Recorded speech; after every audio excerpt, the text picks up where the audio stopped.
Max, I think you're there. Where were you at? Hey, Zach, I'm right here. And this slide, as you can see, I just went down it. So it's still open. And one of the other slides here on the rocket slide is still open. But the one in the middle, that's the one that's currently closed. I guess I misspoke earlier when I told you I wasn't going to be going down, because now I'm actually getting the chance to do it. And I can't wait to do it. I'm ready. This is your first time. You got to go wee all the way. All righty, let's go. 1, 2, 3. Woo! Hey guys, oh, this is awesome. Woohoo! Morning, Max. Are you in that category? Are your taxes done yet? Well, we're still working on it, but Zach, you know, death and taxes, they say those are the two things that everybody deals with in life. Well, in less than 2 weeks, we're all going to be dealing with one of those, or most of us will be at least. Had any questions about whether people are excited to vote this year? Just look behind me. This line is people turning in their ballots. Behind them in the parking lot, that's people filling them out. But over here, this loop of cars, those are people in line waiting to vote. It's allow people to buy raw milk directly from the farm. And if Governor Reynolds signs the bill that passed through the legislature earlier this month, Iowa would join that list. Well, hey, Kaylin, and I spoke to a number of people downtown yesterday, and I just asked them some simple questions like, you know, did you already do your taxes? Did you file an extension? Did you use an accountant to help you? And, of course, how stressful was it this year? And everybody I spoke with said they'd already finished those taxes, but when and how they got there varied. Take a look. I took care of those actually before we even could file our tax returns, and I got my return back in February, I think. Glad we got it done early, so now we just have to send our money in. That's it. So we're done. I don't like to do it. I'm fearful that I'm going to miss something, and things change regularly every year. I'm just scared that I'll screw something up. I'd rather just have somebody who's an expert do it. It was easy, and we used an accountant. We do every year. I do my own taxes. It's nice to always hire someone, but I like to also know that my stuff is handled the right way, you know, so I don't get in any trouble. It's done. I don't have to worry about it for another year. And it has definitely been worth it for me to pay somebody else to do it, to take that headache away. Getting those done and hearing everybody talk about, oh, I got to do my taxes, I got to do my taxes, and knowing mine to work kind of time, it was time consuming. I still got that done early. It was great. And as you can see, Kaylin, you know, plenty of people getting those taxes done, and I think we can all agree, taxes are no fun, but they're just something we got to do. And just remember, though federal taxes are due this Tuesday, here in Iowa, the state taxes aren't due until May 1st.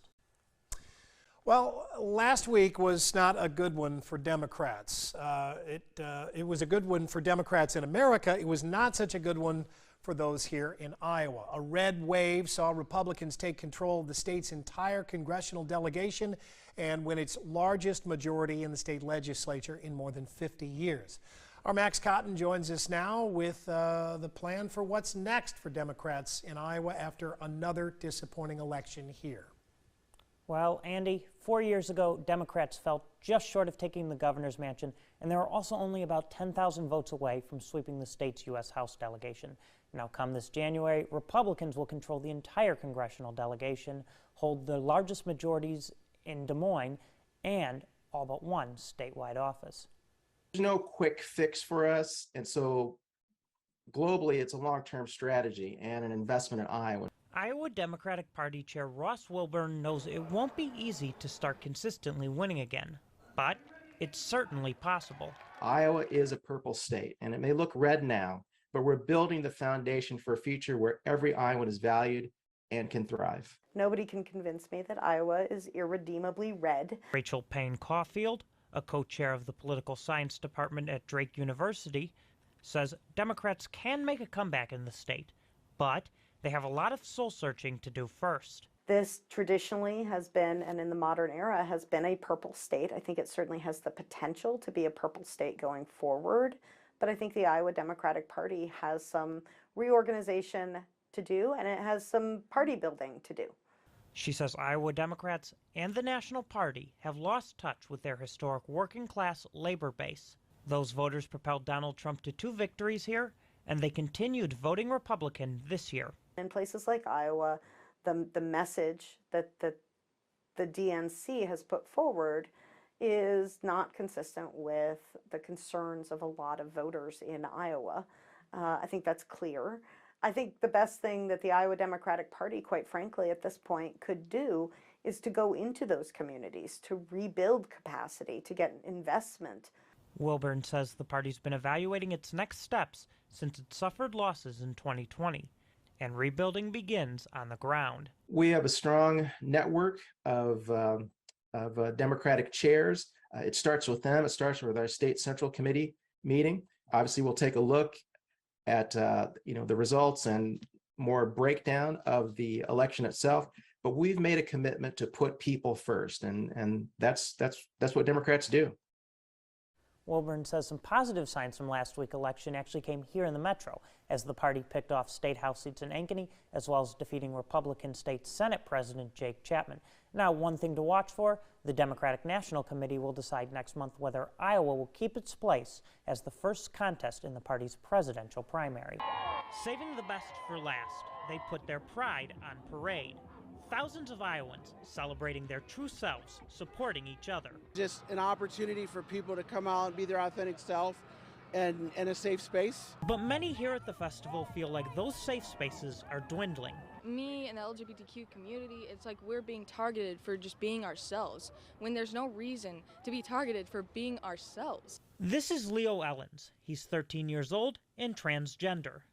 Like it's loomed over the top of the festival this weekend, the State House has done much the same to the LGBTQ plus community all year. I'm definitely affected by this. I mean, I don't know why the laws are like this. He's referring to new laws like those limiting classroom instruction of LGBTQ plus topics and banning gender-affirming care for minors. I don't get why the government is just targeting us like there's a target on our back for being ourselves. Like, I want to express myself without being in fear. Others here shared that sentiment. A lot of them have been telling me about experiences in their school, whether it's bad experiences of being bullied by other students or even their teachers not being supportive of who they are, which is really sad to hear. I wish those that were a part of making those bills would have actually listened and understood that everyone here is a person and a citizen of the state of Iowa. Frustrations aside, those at Pride Fest say this was a weekend fueled by love and community. Hopeful.